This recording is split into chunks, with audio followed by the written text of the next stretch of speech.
Welcome back to the Englit Hit. Our overarching question is this: to what extent does Sheila Birling transform from a giddy girl into an empowered woman over the course of Priestley's and Inspector Calls? We will explore 9 distinct stages in Sheila's development as a character. First, a giddy girl, Sheila flaunts her wealth and status in a silly, childish manner. Second, a stereotypical fiancée, Sheila is materialistic and shallow. Third, a bickering child, Sheila is dependent on her parents. Fourth, a shielded snob, Sheila is naive to the struggles of the working class. Fifth, insightful but inconsistent, Sheila's intuitions are often right, but not yet fully formed. Sixth, a prospective inspector, Sheila interrogates with authority. Seventh, an ambassador of truth, Sheila uncovers all. Eighth, a youthful revolutionary, Sheila rebels against the bourgeois patriarchy. And finally, an empowered woman, Sheila is the continuation of the inspector's ideology. First then, how does Priestley depict Sheila as a giddy girl? Everything about Priestley's initial descriptions of Sheila point towards a girl who depends on her family for financial security. She is comfortable and complacent in a livelihood that epitomizes the bourgeois way of life in the early 20th century. According to the setting description at the beginning of the play, Sheila is a pretty girl in her early 20s, very pleased with life and rather excited. Sheila is somebody who has always had things handed to her on a plate. She is excitable and childish. Her first few stage directions read as with mock aggressiveness, half serious, half playful, and half playful, half serious. And as Sheila enjoys her engagement party, surrounded by her wealthy family and her aristocratic fiancé, she seems a world away from Eva Smith's reality of a miserable back room and dingy little back bedrooms. This is somebody who needn't rely on a job for a steady income, nor worry about what William Beveridge identified as the 5 giants on the road to reconstruction: want, disease, ignorance, squalor, and idleness. Second, how is Sheila a stereotypical fiancée? Well, Sheila conforms to the gender norms of her time in reacting in the way she does to the engagement ring. "Oh, it's wonderful! Look! Mummy, isn't it beautiful? Oh, darling! Steady the buffs! I think it's perfect. Now I really feel engaged."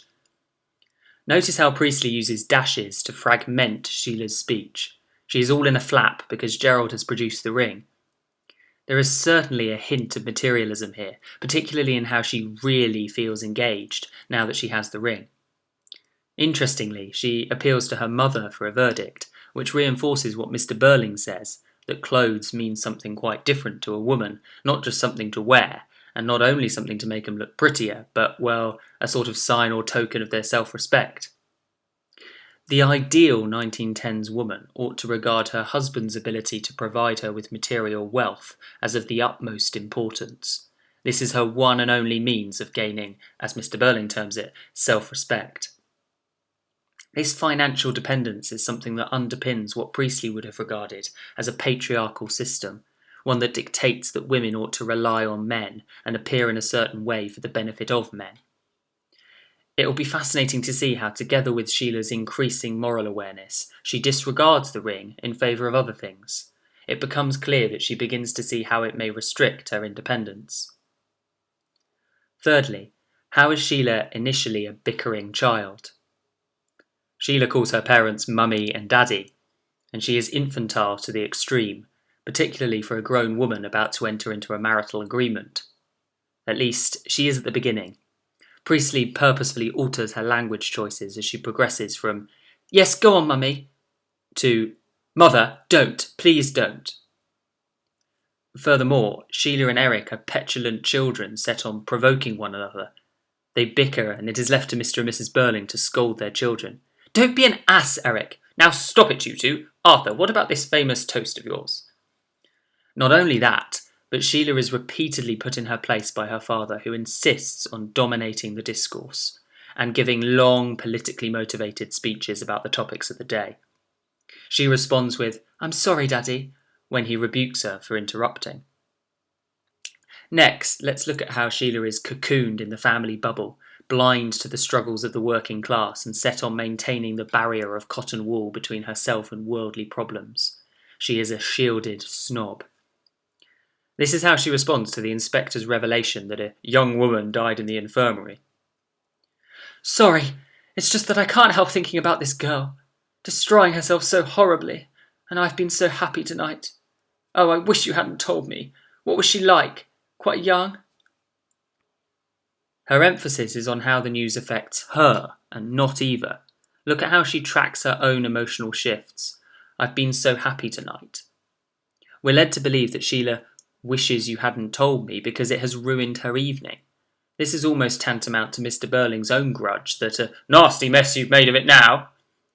Sheila, it seems, is distraught, not because Eva has died a most terrible death, but because she had to hear about it. However, it could be said that Sheila demonstrates something that the other Birlings do not. She takes an active interest in who Eva was and what she was like. She asks questions and probes into her background, while Mr. Birling disregards her as some of these people. There is another sense in which Sheila could be perceived as shielded. Initially, she doesn't think she or her family could possibly be responsible. In response to the inspector, she says, "What do you mean by saying that?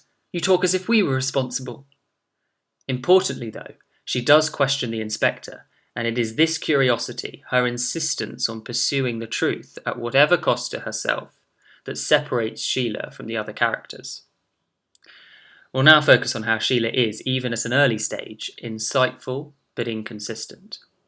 Her father, the hard-headed businessman, is set on exploiting workers for lower costs and higher prices, prioritising his own financial gain over the well-being of the disadvantaged and those who are poorer, in a socio-economic sense.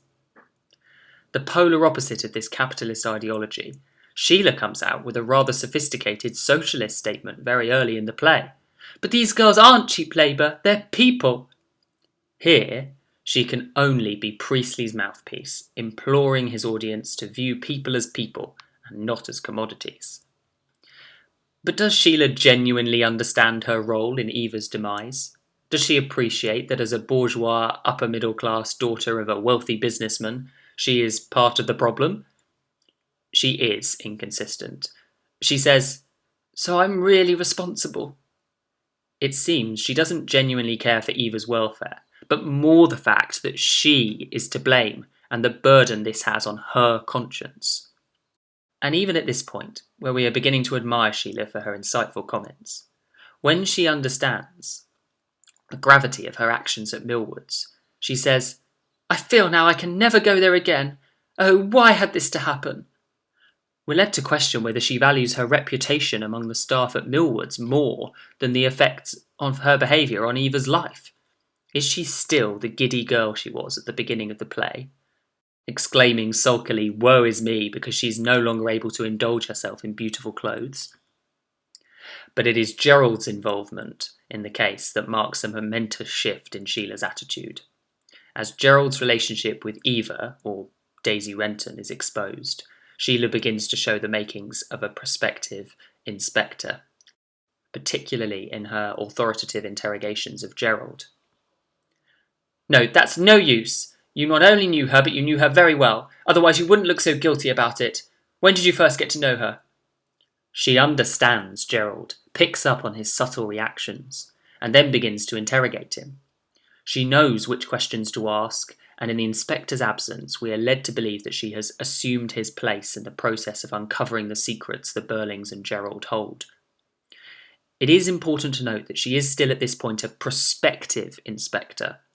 There are still signs that she can't stomach the reality of Eva's plight, most notably when she says, in a distressed voice, "Don't, please, I know, and I can't stop thinking about it." Again, Priestley makes use of dashes to fragment her speech, but this time to show how she is overwhelmed by a sense of guilt. She cannot bear to face up to the reality of her actions. But isn't this just human? It might be that we make allowances for Sheila at this point. While she does still want to hide away and shield herself from the brutal reality, she only exhibits the qualities we would expect of a human. while the rest of her family are set on denying responsibility altogether. She even assumes a sort of alliance with the inspector. "I don't understand about you." "You mustn't try to build up a kind of wall between us and that girl. If you do, then the inspector will just break it down, and it'll be all the worse when he does." "I don't understand you. Do you?" "Yes, and she's right." She speaks in metaphor. Build up a kind of wall, which is Priestley's way of telling us that Sheila understands how the inspector functions, how he goes about his work. While Sheila says she doesn't understand the inspector, Mrs. Birling says she doesn't understand Sheila. Why? Because Sheila's approach, her entire worldview, is beginning to turn. She is just starting to come round to the inspector's way of looking at the world, and, by implication, Priestley's socialist ideals. While Sheila is still repulsed by the details of Eva's death, she is, at this point, an ambassador of truth. She almost becomes maniacal in her quest for honesty, even using the grotesque language of, "No, he's giving us the rope so that we'll hang ourselves." To which her father replies, "What's the matter with that child?" As modern audience members, we know exactly what's wrong with that child. Here is a young woman breaking free of the constraints the older generations have imposed upon her. A young woman beginning to think for herself and abandon the traditionalist values of capitalist greed. A young woman set on discovering a new way of living, regardless of what her parents think. This provides a suitable link into the emergence of a new Sheila, one that might be termed a youthful revolutionary. She is an assertive character, poles apart from the bickering, giddy girl we saw at the start. Now she is dominating the discourse with a commanding tone. "Of course, Mother, it was obvious from the start. Go on, Gerald, don't mind Mother." Her language edges towards sarcasm in her offhand disregard for her mother's intervention. She uses imperative verbs to orchestrate where the conversation heads and who speaks. This culminates in a brutal exposé of her mother's part in the proceedings.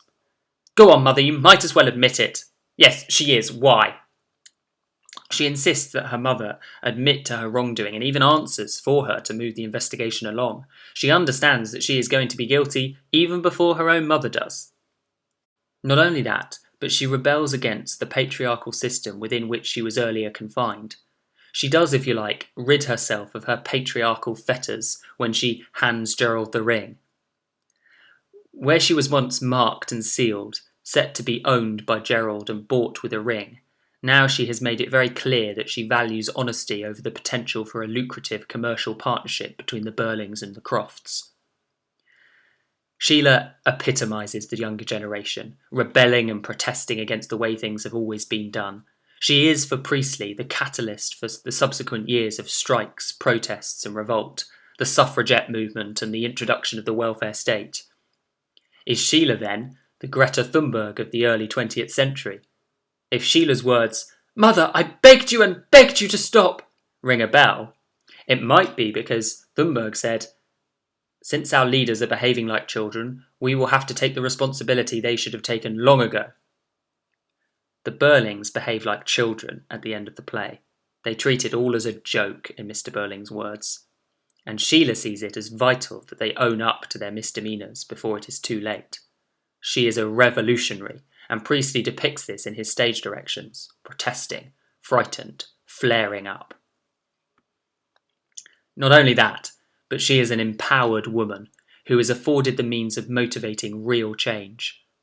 While the inspector is Priestley's mouthpiece throughout the play, here, in the inspector's absence, Sheila is the continuation of the inspector's philosophy, even using his language when she says, "I tell you, whoever that inspector was, it was anything but a joke. You knew it then, you began to learn something, and now you've stopped. You're ready to go on in the same old way." She understands that they have not heeded his advice, and she pleads with them to do so, repeating the potential consequences if they fail to oblige. "Fire and blood and anguish." It is her final words that demonstrate how far Sheila has come. She will not be lured in by the solidity of privilege or the complacency of the older generations, nor will she be confined by gender stereotypes. She rejects the possibility of a comfortable marriage to a wealthy businessman in favour of furthering her intellect and understanding. No, not yet. It's too soon. I must think. So, does Sheila go from giddy girl to empowered woman? You decide. If you like this video, please subscribe below.